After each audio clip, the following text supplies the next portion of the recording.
창세기 37장 12절에서 19절까지입니다. 요셉이 연거푸서 꿈을 두 번을 꿨습니다. 첫 번째 꿈이 뭐냐면 곡식단, 그리고 두 번째 꿈은 해와 달과 별. 곡식단이 자기에게 절하는 꿈을 꾸었습니다. 그 곡식단들은 형제들과 부모를 가르치고 해와 달과 별도 마찬가지입니다. 이건 그냥 꿈입니다. 17살 먹은 소년 요셉이 이 꿈을 꾸면서 야, 내가 앞으로 왕이 된다. 내 부모도 무릎 꿇게 만들고 저 형들도 내 앞에 엎드릴 거다. 어떻게 그런 생각을 요셉이 했겠습니까? 하도 인상이 깊고 또 자기가 꾸었던 꿈이니까 철없이 형들에게 얘기를 한 거예요. 만일 요셉이 자기가 그렇게 될 거라고 믿었다면 그런 얘기를 입 밖에도 내지도 않았을 겁니다. 요셉은 그 얘기를 하면서도 참 별 꿈도 많다. 그래서 그런 얘기를 그냥 한 거예요. 그런데 요셉의 형들은 그 얘기를 대단히 심각하게 받아들여요. 저 동생이 왕이 된다면 진짜로 우리를 무릎 꿇게 할 놈이구나. 우리를 엎드리게 할 놈이구나. 부모까지라도 그렇게 하겠구나. 저건 막아야 된다. 막는 방법은 없애는 방법이다. 그런 생각을 형들이 품었어요. 아버지 야곱은 어떤 생각을 했느냐? 요셉의 그 꿈 얘기를 듣고 마음에 깊이 두었습니다. 자기 할아버지 아브람, 자기 아버지 이삭, 그리고 자기에게 주었던 하나님의 약속이, 하나님의 언약이 바로 저 요셉을 통하여 이루어질 거라고 하는 기대를 아마 걸지 않았겠나. 그런 생각을 가지고 야곱은 그 꿈을 마음에 깊이 새겨둡니다.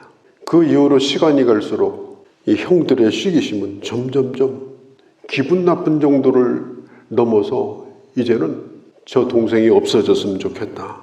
그런 생각까지 품게 되는 거예요. 누구나 꿈은 다 꾸고 살아요. 그러나 그 꿈을 어떻게 해석하는가, 그게 중요합니다. 우리 인생이라고 하는 건 꿈꾼 대로 이루어지지 않아요. 요셉이 꿈꾸고 당장 잘 됐나요? 아니에요. 요셉은 계속해서 고난을 겪게 되어집니다. 우리 인간이 풀 수 없는 문제 가운데 가장 큰 아이러니가 뭐냐면 이 고난이라는 문제예요. 왜 인간에게는 고난이 오나? 다른 사람에게 없는 고난을 내가 왜 겪어야 되는가? 결론에 가서야 그걸 알겠지만은 고난을 겪는 과정에서는 도무지 알 수가 없습니다. 성경에 보면 욥이라고 하는 사람이 어마어마한 고난을 받았어요. 친구들하고 논쟁을 했습니다. 왜 고난이 오는 거냐? 해답이 안 나왔어요. 왜냐하면 하나님께서 하늘에서 사탄과 나눴던 얘기가 있습니다. 그게 뭐냐면 요셉은 생명만 거두지 말고 네 맘대로 한번 해봐라. 절대로 나를 부인할 사람은 아니다. 사탄이 그 얘기를 듣고 요셉을 죽이지는 않고 할 수 있는 데까지 해본 거예요. 그런데 우리는 욥기서를 읽어봐서 알지만 욥은 죽을 때까지 그걸 모르고 죽었어요. 우리가 고난을 겪을 때 진짜 그 고난의 원인에 대해서는 대부분 우리는 모르고 죽습니다. 그걸 다 알 수가 없어요. 왜 이런 일이 오는가? 왜 남이 안 겪는 일을 내가 겪는가? 그런데 중요한 건 뭐냐면 그것을 해석하는 거예요. 그 고난을 내게 유익으로 삼는 거예요. 그 고난에서 의미를 찾고 믿음으로 살다 보면 성경도 말했죠. 욥이 나중에 갑절의 축복을 받았다. 결국 그 고난은 유익이 되더라. 고난은 나쁜 일에서 시작되는 게 아닙니다. 요셉의 고난은 어디서 시작되느냐? 좋은 꿈을 꾸고 시작이 됐어요. 꿈 얘기해가지고. 오늘 성경에 보면은 요셉이 아버지의 심부름에 순종함으로 시작이 됐어요. 아버지 나 그 심부름 못해요. 안 갈래요. 그렇게 버팅겼으면은 이런 고난도 안 올 거예요. 정말 먼 길입니다. 헤브론에서 세겜까지가 직선거리가 70이고요. 돌아서 가면 100km예요. 거기 가서도 형들을 못 찾아가지고 물어보니까 도단에 가 있다고 해서 도단까지 또 갑니다. 30km입니다. 17살 먹은 친구가 아무도 없는 그 광야에서 130km를 걸어서 형들에게 가는 이 심부름이 어디 슈퍼에 가서 뭐 사오라 이런 심부름하고는 이건 본질적으로 다른 거예요. 목숨을 걸어야 되는 순종입니다. 못한다고 하면 그만인데 이 요셉은 그것에 순종을 했습니다. 먼 거리를 걸어가지고 세겜까지 가니까 형들이 없어요.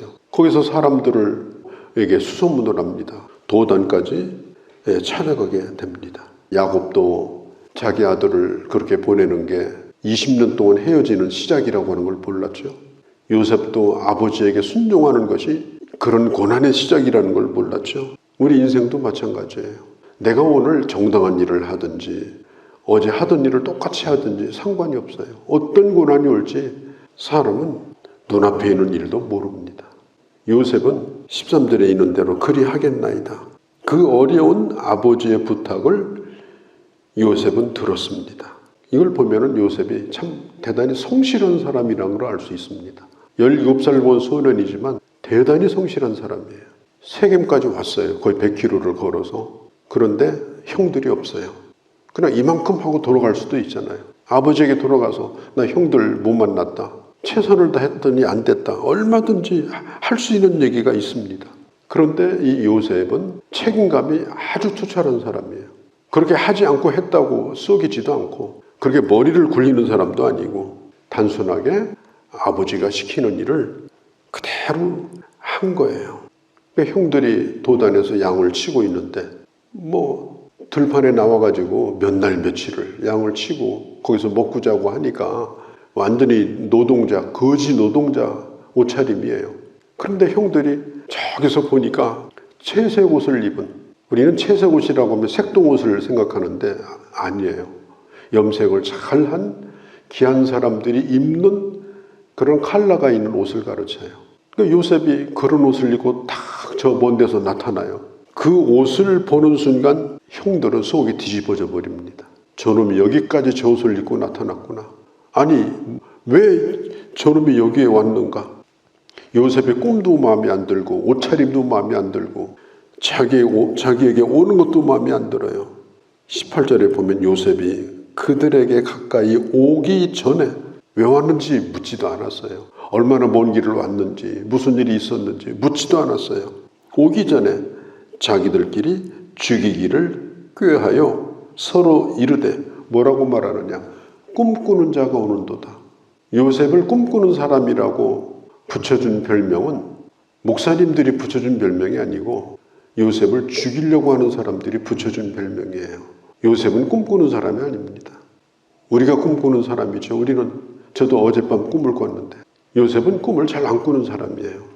그런데 형들이 기분 나쁜 꿈을 꿨기 때문에 꿈꾸는 자라고 별명을 붙여준 거예요. 자기들의 머리가 될 거다. 자기들의 왕이 될 거다. 자기들을 엎드리게 만들 거다. 그 얘기를 들었을 때 충격을 받았고요. 왜냐하면 그 형제들이 다 배다른 형제들이기 때문에 경쟁심이 대단히 컸습니다. 같은 형제지만 서로 다른 식구들이나 마찬가지예요. 그러나 그게 허무맹랑한 얘기라고 생각했지만 천에 하나 만에 하나 그런 일이 생긴다면 어떻게 되겠냐? 그 생각을 해보니까 요셉을 살려둘 수가 없는 겁니다. 우리가 어떻게 저자에게 절을 하냐? 그런 일이 생긴다면 그건 안 된다. 그러려면 아예 싹부터 잘라버려야 된다. 이걸 보면요, 이 사람의 질투심, 시기심, 그게 얼마나 무섭냐? 저 사람 죽었으면 좋겠다. 그런 생각을 할 정도로 이 시기 질투가 무서운 겁니다. 그때부터는 사람을 사람으로 보지도 않아요. 없애야 될 물건으로 보는 거예요. 그래서 이게 대단히 무서운 게 시기 질투예요. 혹시라도 그런 마음에 사로잡혀 살지 않도록 늘 기도해야 됩니다. 다른 사람이 잘 되는 게 내가 잘 되는 거예요. 형제들이 잘 되면 왜 시기를 해요? 하다못해 그 형이 나한테 꽁돈은 안 줘도 형 나 힘든데 이자 싸게 해서 돈 꿔주세요. 남한테는 그런 얘기 못 하잖아요. 그거라도 할 수 있잖아요. 그런데 시기를 하는 거예요. 시기 할 일도 아닌데 보태준 것도 없는데 그게 사람이에요. 우리가 그것에 종이 되지 않도록 해야 됩니다. 왜? 그 종이 되면 결국 이렇게 나쁘게 되어지는 겁니다. 그때 큰 형이 루벤인데 이렇게 얘기합니다. 그럼 죽이지는 말자. 여기 우물이 있는데 유대는 우물과 샘물이 달라요. 샘물은 물이 계속 나오는 게 샘물이고 우물은 비 올 때만 잠깐 고였다가 물이 말라있는 마른 웅덩이가 그냥 우물이에요. 여기에다가 그냥 두자. 21절에 보니까 루벤이 듣고 요셉을 그들의 손에서 구원하려 하여 그의 생명은 상하게 하지 말자. 22절에 또 한 번 얘기합니다. 루벤이 피 흘리게 하지 말자. 왜냐하면 루벤은 나중에 요셉을 그들의 손에서 구원하여 아비에게로 돌리려 합니다. 이 루벤이 큰형인데요. 참 여기 보면 착하게 나오잖아요. 그런데 루벤은 자기 계모를 범한 사람이에요.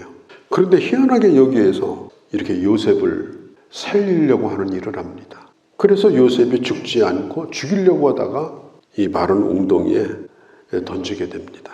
성경에 보면 그를 붙잡아 웅덩이에 23절 24절에 던졌다. 이걸 그대로 직역을 하면 버리듯 내버렸다. 그런 뜻이에요. 그냥 쓰레기 버리듯이, 쓰레기 버릴 때 던지잖아요. 갖다 모시지 않잖아요. 요셉을 그렇게 마른 웅덩이에다가 던졌습니다. 그리고 성경에 보니까 그 웅덩이 옆에서 음식을 먹었어요. 얼마나 소리를 질렀겠어요. 살려달라고. 형 왜 이러냐고. 엉엉 울면서 울부짖었는데 음식이 어떻게 목에 넘어갑니까? 그런데 이 형들은 이미 요셉은 자기들에게 없는 사람이에요. 그러니까 그걸 놔두고 자기들끼리 음식을 먹은 겁니다.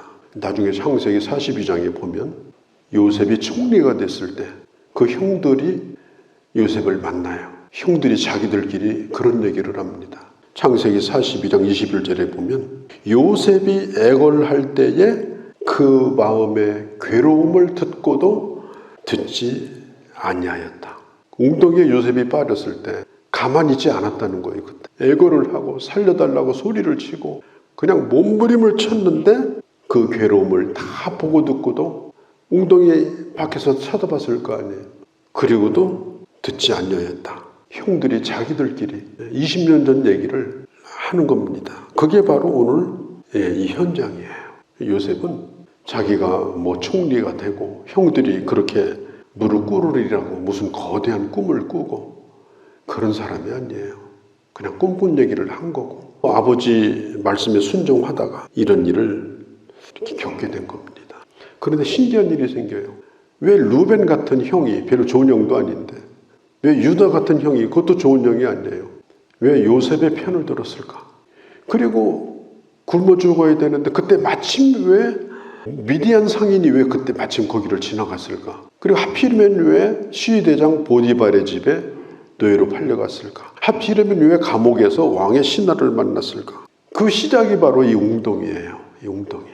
우리가 아무리 어렵고 힘든 일이 생긴다 할지라도 하나님을 원망한다든지 그렇게 해서는 안 된다 하는 걸 가르쳐주는 겁니다. 우리가 매일 이렇게 반복되는 생활을 하는데 뭐 똑같은 일을 하잖아요. 똑같이 출근하고 똑같이 살림하고. 그런데 이런 반복되는 생활도 날마다 일어나는 우연한 일들도 그것도 우연 같은 하나님의 필연 속에서 되어지는 일들이다. 그 우연 같은 필연을 우리는 뭐라고 부르느냐? 하나님의 섭리라고 부릅니다.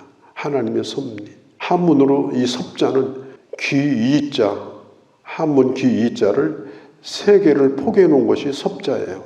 하나님은 과거, 현재, 미래를 동시에 다 하시고 그리고 오늘 바로 그 일을 있게 하시고 오늘 그런 사건을 겪게 하시고 오늘 나를 여기 있게 하신다. 우리는 하나님의 섭리 속에서 살아간다. 요셉을 하나님이 그렇게 인도하셨고 하나님이 세우신 계획은 결코 실패하지 않고 이루어졌다. 이걸 성경이 우리에게 가르쳐주고 있는 것입니다. 나를 향하신 하나님의 뜻은 언제나 선하십니다. 악하지 않습니다. 오늘 내가 어떤 일을 겪고 있다 할지라도 그 힘든 일이라 할지라도 하나님의 뜻은 악하지 않습니다. 뜻이 있는 겁니다. 하나님의 사람으로 그런 가운데서 살아야 되는 것입니다. 오늘 요셉 되게 하신 하나님도 나를 이 땅에 두시고 나를 인도하시고 섭리하심을 믿고 그리고 하나님의 사람으로 오직 믿음으로 살아가는 그런 귀한 주의 자녀들이 되어주시기를 바랍니다. 거룩하신 우리 아버지, 오늘도 저희들을 사랑하셔서 이 아침도 주의 말씀을 듣게 하셨습니다. 요셉은 성실하게 아버지의 뜻에 순종하여 거기까지 왔는데 거기서 붙들려서 죽을 일을 겪게 됩니다. 하나님의 주권과 섭리를 우리가 다 알 수 없지만 내가 하나님의 말씀을 듣고 꾸었던 꿈, 내가 하나님의 은혜를 받고 내 가슴에 품었던 내 가슴 속에 있는 비전, 하나님은 그것을 반드시 기억하시고 오늘 믿음으로 살아가는 주의 자녀들을 통하여 이루어 가신다고 하는 것을 저희들 분명하게 오늘도 들었습니다. 범사에 감사하고 그리고 하나님의 자녀의 길을 언제든지 걸어가는 그런 저희가 되게 하여 주시옵소서. 오늘 야로도 주께 의탁하오며 우리 주 예수님의 이름으로 기도하옵나이다. 아멘.